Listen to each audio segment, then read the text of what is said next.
ಹೊಂಟವು ಗುಯ್ ಅಂತೇಳಿ. ಸೊಳ್ಳೆ ಸೊಳ್ಳೆ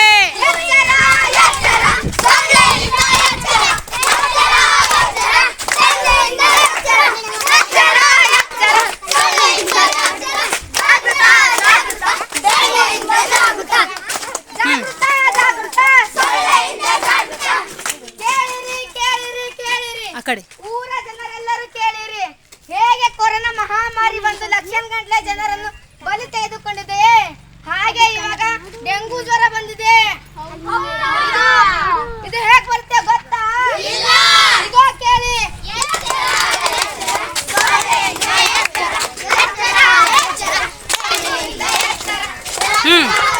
ಸಾಕು. ಸೊಳ್ಳೆಯಿಂದ ಎಚ್ಚರ, ಎಚ್ಚರ, ಡೆಂಗುಯಿಂದ ಎಚ್ಚರ. ಡೆಂಗು ಹೇಗೆ ಬರುತ್ತೆ ನಿಮಗೆ ಗೊತ್ತೇ? ಇಡೀ ಸೊಳ್ಳೆ ಕಚ್ಚೋದ್ರಿಂದ ಬರುತ್ತೆ. ಇದರ ಲಕ್ಷಣ ನಿಮಗೆ ಗೊತ್ತೇ? ಇಗೋ ಕೇಳಿ.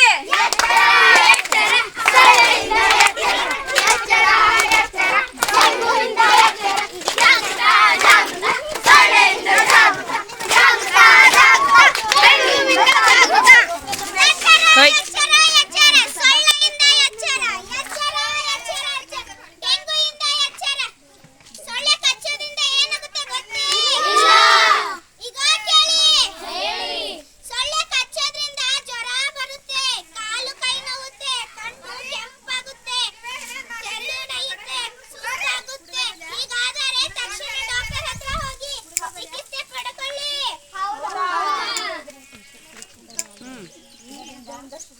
ಇದರಿಂದ ಸುರಕ್ಷಿತ ಆಗಿರಿ.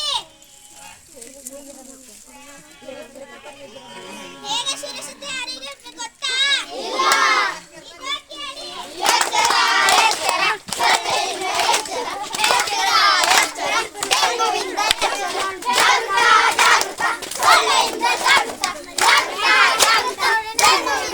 ಮಾತಾಡ್ತೀನಿ ನೋಡ್ಬರ್ಕ ಆಮೇಲೆ ಇದು ಹಿಂಗೆ ಡೆಂಗು ಹೇಗೆ ಸುರಕ್ಷಿತ ಇರಬೇಕು ಗೊತ್ತಾ? ನಿಮ್ಮ ಮನೆಯಲ್ಲಿ ತುಂಬಿರುವ ನೀರನ್ನು ಮುಚ್ಚಿರಿ. ನಿಮ್ಮ ಮನೆಯ ಅಂಗಳದಲ್ಲಿ ನೀರನ್ನು ನಿಲ್ಲಿಸದಂತೆ ನೋಡಿಕೊಳ್ಳಿ. ನಿಮ್ಮ ಮನೆಯ ಸುತ್ತಮುತ್ತಲೂ ನೀರನ್ನು ನಿಲ್ಲಿಸದಂತೆ ನೋಡಿಕೊಳ್ಳಿ. ಹೀಗೆ ಮಾಡುವುದರಿಂದ ಡೆಂಗು ಬರಲಾರದೆ ಸುರಕ್ಷಿತ ಇರುತ್ತದೆ. ಎಚ್ಚರ, ಎಚ್ಚರ, ಸೊಳ್ಳೆಯಿಂದ ಎಚ್ಚರ, ಎಚ್ಚರ, ಎಚ್ಚರ, ಸೊಳ್ಳೆಯಿಂದ ಎಚ್ಚರ.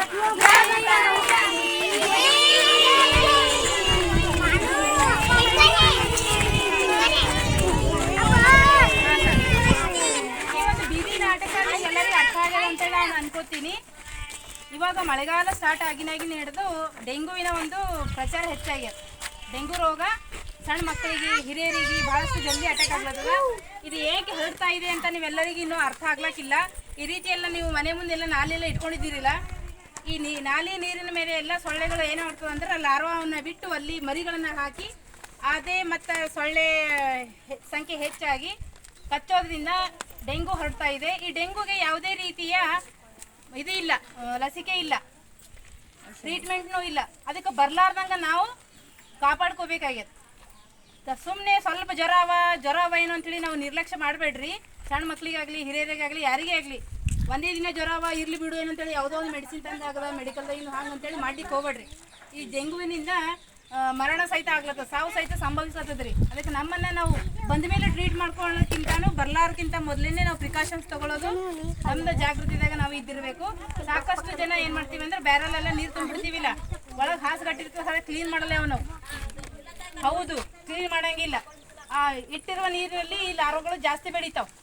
ಅದಕ್ಕೇನು ಮಾಡಿರಿ, ಮನೆಯಲ್ಲಿ ತುಂಬಿರುವಂಥ ನೀರುಗಳನ್ನೆಲ್ಲ ಮೇಲೆ 2 ದಿನಕ್ಕೊಂದ್ಸರ್ತೀರ ತೊಳೆದು ಚಂದ ಬಿಸಿಲಿಗೆ ಒಣಗಿಸಿ ಮನೆ ಅಂಗಳದಾಗ ನೀರು ನಿಲ್ಲಾರ್ದಂಗೆ ಆದಷ್ಟು ನಮ್ಮ ಸುತ್ತಮುತ್ತ ಪರಿಸರ ಸ್ವಚ್ಛವಾಗಿ ಇಟ್ಕೊಂಡಾಗ ನಾವು ರೋಗದಿಂದ ಮುಕ್ತರಾಗ್ಬೋದು ಅನ್ನುವಂಥ ಒಂದು ಸಣ್ಣ ಸಂದೇಶವನ್ನು ನಮ್ಮ ಮಕ್ಕಳೊಂದು ಬೀದಿ ನಾಟಕದ ಮೂಲಕ ನಿಮ್ಗೆ ಪ್ರಸ್ತುತಪಡಿಸ್ಯಾರ. ಇದರ ಒಂದು ಸ್ವಲ್ಪ ನೀವು ಜಾಗೃತರಾಗಿ ನಮ್ಮ ಆರೋಗ್ಯವನ್ನು ನಾವೇ ಕಾಪಾಡ್ಕೊಳ್ಳೋಣ.